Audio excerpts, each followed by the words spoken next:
এভাবে স্ট্রাগল করে চালাইতে পারলে ড্রাইভিং স্কিল কিন্তু ইনক্রিজ হবে। আসসালামু আলাইকুম, ওয়েলকাম ব্যাক। আশা করি সবাই ভালো আছেন। হঠাৎ করে বিকেলবেলায় মনে হলো যে আজকে একটু কলা বাগান থেকে ঘুরে আসি। অনেক দিন কলা বাগানে সেভাবে যাওয়া হয় নাই। কী অবস্থা না অবস্থা দেখে আসি, কারণ বিগত কয়েকদিন পর্যন্ত প্রচুর পরিমাণে খরানি পড়ছে, প্রচণ্ড পরিমাণে খরানি, যার ফলে ভাবতেছি যে একটু কলা বাগানে যাওয়া দরকার, দেখে আসি কী অবস্থা। আপনারা জানেন যে গত বছর থেকে আমি কলার আবাদটা করি। রানিং বছরে আলহামদুলিল্লাহ মোটামুটি একটা প্রফিট ছিল। তো যেটা বোঝা যায় আর কি, যে কলা বাগানে প্রথম বছরে লাভ করা, আমার অভিজ্ঞতা থেকে বলছি, প্রথম বছরে খুব একটা লাভ হয় না, তার অন্তত 20% লাভ হয়। মানে 80,000 খরচ করলে 1 লাখ টাকার উপরেই কলা বিক্রয় হয়, বা এরও বেশিই তো হয়। আমার মোটামুটি যা খরচ হয়েছিল তার থেকে প্রায় 30% প্লাস লাভ আসছে এক বছরে। তো যাই হোক, সেকেন্ড বছর যেটা আসে, সেকেন্ড ইয়ারে লাভের সংখ্যাটা বেশি হওয়ার কথা, কারণ গত বছর 400-450 মতো গাছ ছিল, আর এবছরে গাছের পরিমাণ কিছু জায়গায় যেহেতু ডাবল রাখা হয়েছে, প্রায় 6.5 শতাধিক হয়ে গেছে। সেখান থেকে তো কিছু ড্যামেজ আছে। গত বছর যেমন 100-র উপরে গাছ নষ্ট হয়ে গেছিলো। হয়তো এমন হয়েছিল কাঁদিগুলো ছোট হয়েছে, অথবা গাছগুলোতে হাইতি লাগা যে একটা রোগ আছে, গাছ ফেটে যেয়ে নষ্ট হয়ে যাওয়া, এই প্রবলেমটা ছিল। এবছরে এই রোগটা আবারও শুরু হয়েছে। জানি না কি অবস্থা হবে ফিনিশিংলি। এখন আশা করা যায় গত বছরের থেকে বছরের লাভটা বেশি হবে। গত বছর অনেক এক্সট্রা কস্ট যেগুলো ছিল, যেমন চারা কেনা, চারা লাগানো খরচ, চারা ছোটো থেকে আস্তে করে বড় হওয়ার যে একটা সময়, এই সময়টা আরও একটা ভ্যারি ছিল। তো এবছরে এমনটা না, সমস্ত কিছু আগুরে পাওয়া যাচ্ছে, যার ফলে রমজানের আগে কলা ওঠানো সম্ভব হয়তো বা। আজকে দেখি, যাই বাগানে যাই কী অবস্থা হয়, কারণ কলা, আম কাঁঠাল যখন উঠে পড়ে, কলার কিন্তু আপনার ওই সে একটা দাম পাওয়া যায় না, পাওয়া যায় মানে কম। 100 কাঁদিতে যদি 100 টাকা করে কম হয়, তারপরও তো 10,000 টাকা লস, তাই না? তো সেই হিসাবে আর কি, এরকম আর কি।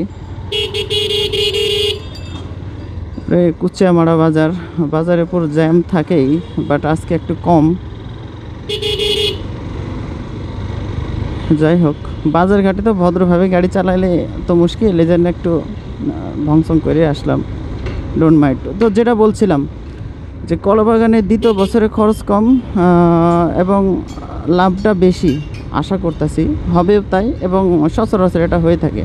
এখন বাগানে যাওয়ার পরে দেখার বিষয় যে কী অবস্থা হলো কি না হলো। তো এই হলো পরিস্থিতি, অবস্থা বাগানের প্রায় কাছাকাছি বললে ভুল হবে।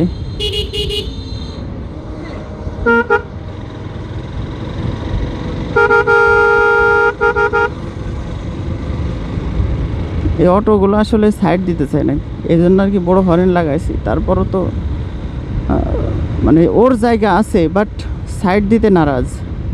মনে হচ্ছে ট্রাকের যে হরেনগুলো আছে না, ওই যে স্প্রে ছোটো ছোটো ক্যানের ভিতরে হাওয়া লোড করে যে কিছু থাকে, এভাবে রাখলাম, পুষ্কার আস্তে করে একটা চাপ মেরে দিলাম, আর জোরে একটা, সেটাও তো বেয়াদবি কাজ, সেটাও তো আবার করা যাবে না। সে যাই হোক, লোকাল রোডের এমন অটোওয়ালাদের, অটো ড্রাইভারদের এরকম আচরণ পরিলক্ষিত হয়, খুবই আসলে সাংঘাতিক বিষয়টা। তো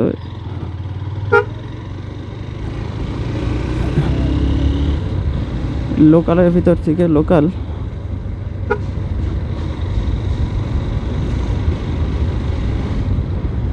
ঝাড় জঙ্গল পার হয়ে যায়। এখান থেকে প্রায় এখন 1 কিলোমিটার দূরে আমার বাগান। আমার বাসা থেকে বাগানের দূরত্ব প্রায় 8 কিলোমিটার, যেটা কিনা আমার জন্য সঠিকভাবে দেখভাল করাটা একটু টাফ ব্যাপার হয়ে দাঁড়াইছে এই দূরত্বের কারণে। তবে এবছর পার করি, সম্ভবত এই মাঠে আর আবাদ করার আমার নিয়ত নাই, বিকজ আমার জায়গা থেকে অনেক দূরে, যার কারণে আমি সঠিকভাবে পরিচর্যাও আসলে করতে পারি না। নিজে যে ফিজিক্যালি একটু সময় দিব, এই সময়টা হয়ে ওঠে না, যেটা ক্ষেত ফসলের বিশেষ করে খুবই প্রয়োজন। আমরা সবাই কম বেশ জানি যে ক্ষেত ফসলে যদি মানুষ দিয়ে কাজ করানো যায়, কস্ট বেশি হয়ে যাবে, ওভারঅল খরচ টরচ করে মানে পোষানো কষ্ট, যে লাভ করাটা কষ্ট। নিজে যদি শ্রম দিই, ওই শ্রমের বিনিময়টা ফসলের ভিতর থেকে আসবে, একটা হাজিরা আসবে, কিন্তু ওই হাজিরা যদি আমি অন্য কাউকে দিয়ে দিই, তো অন্য কাউর ওই হাজিরাটা আমার প্রফিট থেকে কাটা পড়বে। যেটা কিনা হয়ে থাকে ক্ষেত ফসলের ক্ষেত্রে, যে কৃষকরা যখন নিজেরা আবাদ করে, নিজেরা পরিশ্রম করে, তারা মোটামুটি লাভবান হয়। আদারওয়াইজ যদি মানুষ দিয়ে কাজ করানো হয়, লোক দিয়ে কাজ করানো হয়, তো সে প্রফিটটা আসলে পাওয়া যায় না। ছাগল এমন লোকালে যখন বাইক ড্রাইভ করতে হবে, তখন চোখ কান ভরপুরভাবে খোলা রাখা লাগে, এবং অন্যান্য গরু ছাগল হাঁস মুরগি মুরব্বী মানুষ এ সমস্ত কিছু আসলে এদের গতিবিধি সঠিকভাবে লক্ষ্য করতে হয়, না হলে কিন্তু মুশকিল। তো যাই হোক, বেশি জ্ঞান দেওয়া আবার ঠিক না, বুঝে নেন। প্রায় কাছাকাছি চলে আসছি।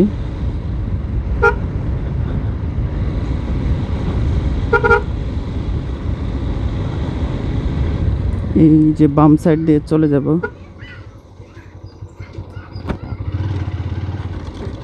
এই রাস্তাটা আমার কাছে দেখতে অনেক সুন্দর, বাট ড্রাইভ করতে খুবই কষ্ট, বিকজ এখানে ছোট ছোট ইট পাটকিল দিয়ে কাদা করার চেষ্টা করা হয়েছে। ফর এবার রাস্তা একেবারে ভাঙচুর অবস্থা, তুলে তুলে আছড়াচ্ছে, যেটার বলে অফ রোডিং আর কি। তবে এইটা করলে, এইভাবে স্ট্রাগল করে চালাইতে পারলে ড্রাইভিং স্কিল কিন্তু ইনক্রিজ হবে।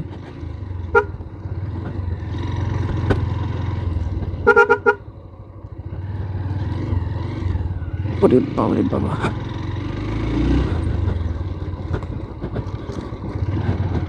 এরকম রাস্তায় অল্প কিছুদিন চালালে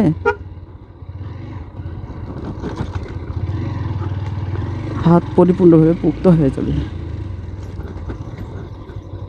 বাবরে বাব,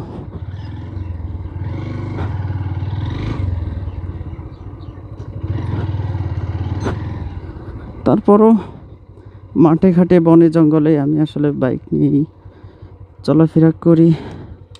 এটা আসলে কোনো সমস্যা নাই, প্র্যাকটিস হয়ে আছে।